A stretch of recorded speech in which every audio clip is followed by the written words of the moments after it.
Hello, I'm Matt Bystrak, Superintendent of Schools for the West Seneca School District. It's Monday, September 20th, 2021. Well, we're a couple of weeks into the school year, and I'd say overall we're off to a really good start. Great weather, students, staff, families, everyone's been very enthusiastic, lots going on in the district, and I'm just very happy that we're able to get the first couple of weeks under our belt and things are looking good to start off the school year. So I sent a communication out last Friday, just kind of updating some folks on some questions that I know have been kind of circulating, not just through our district, but kind of around the area. So I thought I'd maybe give a little bit of context to some of those questions. The first one being regarding the quarantining process. So if a student tests positive for COVID-19, anybody that's deemed what the county would call a close contact to that student. So typically speaking, this is if you're wearing a mask closer than 3 feet for more than 15 minutes. Throughout the course of a given day, that individual could be considered a close contact. There's some other circumstances as well, and may need to quarantine for a period of up to 10 days from the last date of contact. So we don't always find out until a few days later, but those days still count. So one thing I want to just say right off the bat is that the school district does not we're not able to quarantine anyone. I put this in my communication last week. We worked very closely with the county health department, and in a perfect situation, it's the county who's giving us a call to say, so-and-so has tested positive.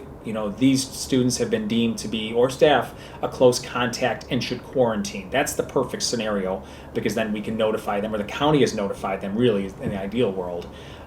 But things don't always work out perfectly. So that's where, sometimes it may be us making the first phone call to a family to say, hey, the county has informed us that you've been, in close contact, or that your child's been in close contact. There could be, in some cases, just a little bit of lag time between that, especially if it happens over a weekend or something like that.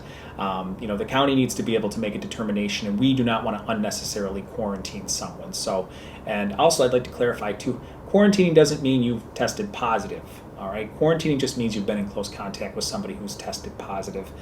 So the one thing I will say too is that, and I mentioned this in my communication, but if you're vaccinated, all right, you're fully vaccinated, that those individuals typically do not have to quarantine unless they're showing symptoms. So that's good news as well. So we've had situations where people have been deemed close contacts, but they've been vaccinated, so they didn't have to quarantine or anything. So that's good. One of the other things, too, and I mentioned as well, is our daily health screening procedure. So right now, we expect that all of our families are doing health screenings every morning with their students. We're actually in the process of adopting a new tool. Actually, it's a technology. It's a piece of technology. It's a digital communication that you would get to be able to do this on a daily basis. So more information to come, but I would expect that we probably have it up and running within the next couple of weeks.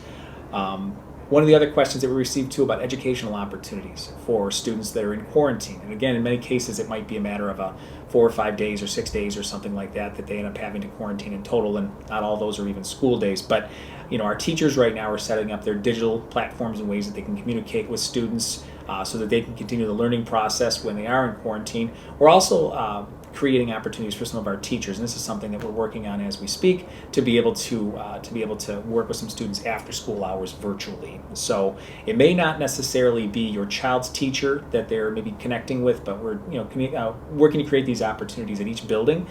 More information to come on that too, but this would more just kind of be to supplement some of the work that kids are doing outside of school. One of the other issues I wanted to mention too, and it's been in the news lately, is on transportation. So our transportation department has really been doing a very nice job of making sure that they can safely transport everyone. But as you're aware, it's a national issue right now with transportation not having enough drivers. So we've done a few things. We actually just sent a communication out within our district just today, honestly. It's one of some of the things that we're going to be doing, like paid training for bus drivers or people that want to be bus drivers, maybe tapping into some of our part-time folks who might be interested in becoming a bus driver. There's a pretty rigorous training process, but I think we have some people that might fit the bill and might be interested. And also offering competitive wages for people that might come to us with experience. So it is something that we've been doing some planning for. We are acutely aware of the fact that we're actually faring better than many districts in the area, but we're just trying to prepare and make sure that we have enough drivers and bus aides to make sure that we can safely get our kids to and from school. So, all right, well, that's all I have for today. I hope this is going to be a fantastic week for everyone, and thanks for tuning in.